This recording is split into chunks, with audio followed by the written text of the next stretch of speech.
راستے پر چلنا ہے، آپ کی منزل کیا ہے. آپ کی اگر منزل ہی نہیں اور آپ راستے پر چلتے جا رہے ہیں تو آپ کہاں پہنچیں گے؟ آپ کہیں پر بھی نہیں پہنچیں گے. آپ کی محنت رائے گاہ جائے گی. تو اس سے پہلے کہ آپ کی محنت رائے گاہ جائے، ضائع ہو، اپنے مقصد، اپنی منزل کا تعین کریں. تو یہ آج کا ہمارا پیغام تھا. اور اب آگے بڑھتے ہیں اور آپ کو بتائیں کہ جو کھیل ہوتا ہے وہ انسانی زندگی کے لیے بہت ضروری ہے اور مفید بھی ہے. اس سے انسان کی تندرستی اور صحت برقرار رہتی ہے. اور آج کے جدید دور میں بہت سے کھیل آ گئے ہیں. کوئی اپنی فٹنس کے لیے کرکٹ کو اپناتا ہے، تو کوئی ہاکی کو، اور کوئی تو فٹ بال سے متعلق کھیلوں کو اپنی زندگی کا حصہ بناتا ہے. کھیل نہ صرف لڑکے لڑکیوں کے لیے مفید ہے بلکہ ان تمام لوگوں کے لیے بھی ہے جو جسمانی اور ذہنی لحاظ سے کمزور ہیں یا انفٹ ہیں. آج کل کے جو بچے ہیں ان میں ایکٹیونیس پیدا کرنے کے لیے نا کھیلوں میں ان کو شامل کروانا چاہیے تاکہ وہ ایکٹیو ہو سکیں. کھیلوں میں آپ ایکسرسائز کروا سکتے ہیں جس سے آپ کی جسامت میں طاقت پیدا ہوتی ہے، ہڈیوں کو فائدہ پہنچتا ہے. اسکول، کالجز اور یونیورسٹی محض درس اور تدریس کے لیے نہیں ہونے چاہیے بلکہ ہمارے جو اسٹوڈنٹس ہیں ان کو تعلیم کے ساتھ ساتھ وہاں پر ان کی ذہن و نشوونما کے ساتھ ساتھ طالب علم کی اخلاقی تربیت اور جسمانی صحت کا بھی خیال رکھنا چاہیے. اور اس سب کے لیے ایک کھیل ہے کراٹے، جو جہاں سیلف ڈیفنس کے لیے ضروری ہے وہیں جسمانی اور ذہنی صحت کے لیے بھی بے حد فائدہ مند ہے. تو اس جو فوٹیجز آپ کی اسکرینز پر چل رہی ہیں اس سے آپ کو پتہ چل ہی گیا ہوگا کہ آج ہم نے کون سے مہمان کے ساتھ آپ کی ملاقات کرانی ہے. آج کے اس سیگمنٹ میں ہم نے کراٹے کے حوالے سے بات کرنی ہے کہ یہ کھیل ہماری نوجوان نسل کے لیے کیوں کر ضروری ہوتا جا رہا ہے اور اس کو کس طرح سیکھا جا سکتا ہے. تو اس پر بات کرنے کے لیے ہمارے ساتھ شمس افتخار موجود ہے جو کہ کراٹے چیمپئن ہیں. تو ان سے ان کی جرنی کے بارے میں جانیں گے، ان سے یہ بھی جانیں گے کہ کراٹے کس طرح سیکھے جا سکتے ہیں، کیا گھر پر رہ کے بھی ہم کراٹے سیکھ سکتے ہیں. تو شمس آپ کو ویلکم کہتے ہیں جاگو لاہور میں. کیسے ہیں آپ؟ ٹھیک ٹھاک. آپ سنائیں؟ میں بھی بالکل ٹھیک ٹھاک. شمس تھوڑا سا اپنے بارے میں بتائیے، اپنی جرنی کے بارے میں بتائیے. کب آپ نے سٹارٹ کیا تھا کراٹے کھیلنا؟ بس یہ 2012 میں سٹارٹ کیا تھا. ہمارے کلب کے گھر کے پاس کلب تھا تو فزیکل ایکٹیویٹیز کے لیے کیا تھا میں نے سٹارٹ. اچھا.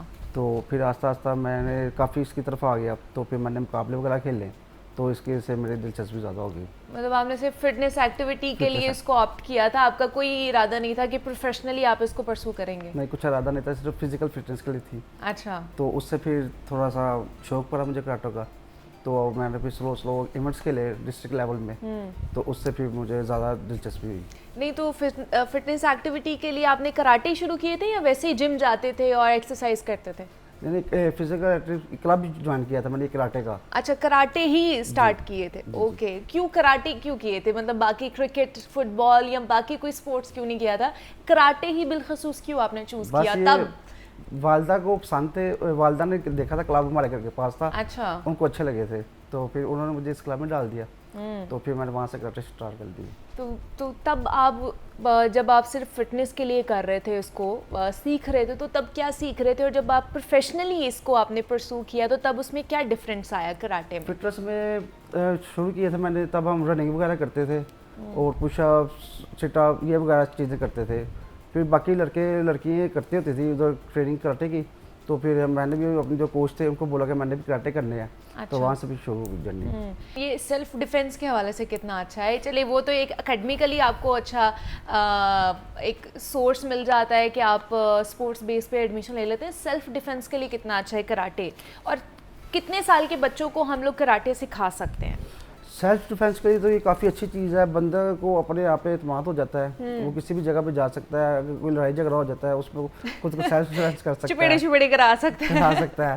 اور یہ تقریباً 5 ایئر کی سے اسٹارٹ کر دیتے ہیں. اچھا. اور کرتے ہیں ہمارے پاس کافی چھوٹے بچے بھی ہیں. یہ پنجاب کالج میں ہمارا کیمپ ہوتا ہے کراٹے کے کلاسز، اس میں کافی 5 ایئر سے لے کے کافی بڑی ایج بھی آتے ہیں جو فزیکل فٹنس کے لیے آتے ہیں اور چھوٹے بچے کراٹے کے لیے آتے ہیں. اوکے. مطلب یہاں پر اتنا نہیں ہے، اتنا ابھی میرے خیال سے اویئرنیس شاید لوگوں میں نہیں آئی ہے، بٹ ہم باہر جب ویڈیوز بھی دیکھتے ہیں تو چھوٹے چھوٹے سے بچے جو ہے نا وہ جا کے یہ اسپورٹس کی کلاسز لے رہے ہوتے ہیں، خاص طور پر کراٹے کی کلاسز لے رہے ہوتے ہیں. اس سے آپ کی اسٹرینتھن بھی بلڈ اپ ہوتی ہے، باڈی اسٹرینتھن کافی زیادہ ہوتی ہے. ایسے تو باہر تو ویسے بھی ہر چیز پہ کی ہے جو کرتے ہیں